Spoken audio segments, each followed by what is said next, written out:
En este esquema podemos ver con más detalle la composición de los filamentos gruesos y delgados. Aquí tenemos el filamento grueso o de miosina en el centro y en la periferia tenemos el filamento de actina o filamento delgado. Cada filamento de miosina va a estar formado por unas 200 a 300 moléculas de miosina.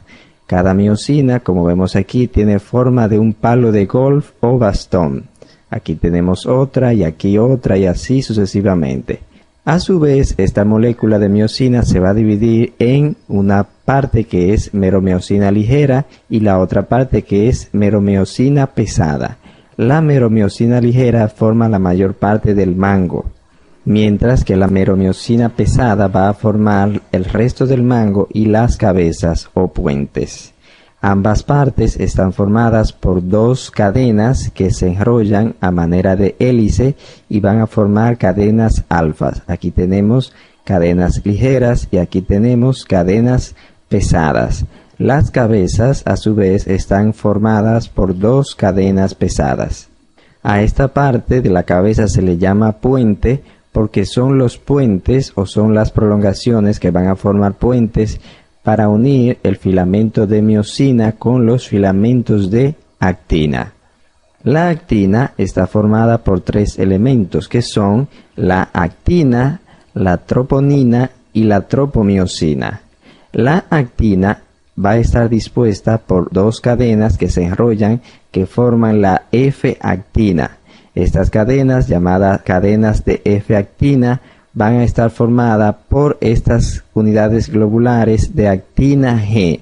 Estas moléculas de actina G son las que van a tener los sitios activos donde se van a unir las cabezas de la miosina. Estos sitios activos están ocultos o bloqueados por la tropomiosina, que va a formar a manera de una cinta o hilo que se va a enrollar a manera de espiral, al igual que las cadenas de F-actina, y a su paso bloquea todos los sitios de unión de la actina G. A espacios regulares vamos a tener la troponina. Esta troponina va a estar formada por tres moléculas globulares. Una se va a unir a la tropomiosina, la otra se va a unir a la actina y la tercera va a tener afinidad por el calcio. Cuando el calcio es liberado al citoplasma de la célula, es decir, al citoplasma del miocito, éste interactúa con esta molécula de troponina que tiene afinidad por él y hace que se altere la configuración de la tropomiosina, es decir, de esta cinta que está aquí, lo que provoca que se desplace y queden expuestos los sitios activos o de fijación de la actina. Esto provoca que las cabezas de miosina se unan a esos sitios activos de actina y se genere una reacción que da como resultado que las cabezas de miosina den golpes de fuerza en dirección hacia el centro de la sarcómera, es decir, hacia la línea M de la banda A unida a los filamentos de actina. Esto hace que se desplacen los filamentos de actina y que se dirijan hacia el centro de la sarcómera, en dirección a la línea M, lo que da como resultado el acortamiento de la sarcómera y por ende la contracción. Esto se da simultáneamente en todas las cabezas o todos los puentes transversales de la miosina, los cuales se unen a los filamentos de actina que están en relación con estos, ya que por cada filamento de miosina hay 6 filamentos de actina distribuidos a espacios regulares formando una estructura hexagonal.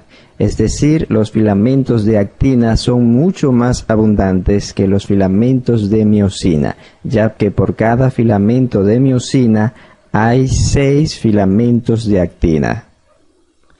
En este esquema vemos cómo se da el mecanismo de contracción y relajación muscular. Es un mecanismo de deslizamiento de filamentos. Estos son los filamentos gruesos o de miosina y estos son los filamentos delgados o de actina. vemos como las cabezas o puentes transversales de la actina se unen o se adhieren a los filamentos de actina por la acción del calcio, y estas cabezas dan un golpe de fuerza a manera de bisagra dirigido hacia el centro de la sarcómera o hacia la línea M, arrastrando consigo los filamentos de actina y produciendo así el desplazamiento de estos, es decir, de los filamentos de actina sobre los filamentos de miosina. Eso hace que se acorte la sarcómera, que es la unidad contráctil del músculo, y así se produce la contracción muscular. Cuando el estímulo cesa, las cabezas vuelven y se separan de la actina y vuelven cada filamento a su posición original. Los filamentos delgados o de actina tienen un extremo de polaridad negativa que se extiende hacia el centro de la sarcómera y otro extremo positivo que se fija a la línea o disco Z.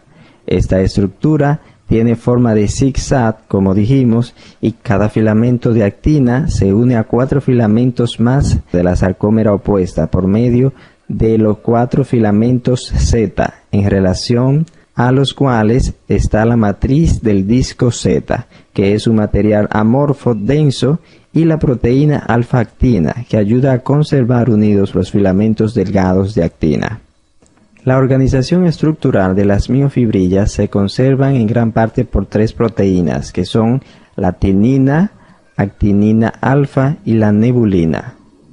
Los filamentos gruesos se colocan con precisión dentro de la sarcómera con la ayuda de la tinina. Los filamentos delgados se mantienen en registro por la proteína en forma de bastón, actinina alfa, que es un componente de los discos Z. Además, a todo lo largo de los filamentos delgados se envuelven 2 moléculas de tubulina, que es una proteína larga y no elástica, y también lo fija adicionalmente a los discos Z. Además de estos filamentos de actina y miosina, existen otros filamentos en el músculo que son llamados filamentos de bimentina y desmina. Estos son filamentos intermedios que están rodeando las miofibrillas, a las que une una con otra a nivel de la línea Z, lo que mantiene la sarcómera en registro. Estos filamentos también se insertan en la cara interna del sarcolema para producir estabilidad en la miofibrilla.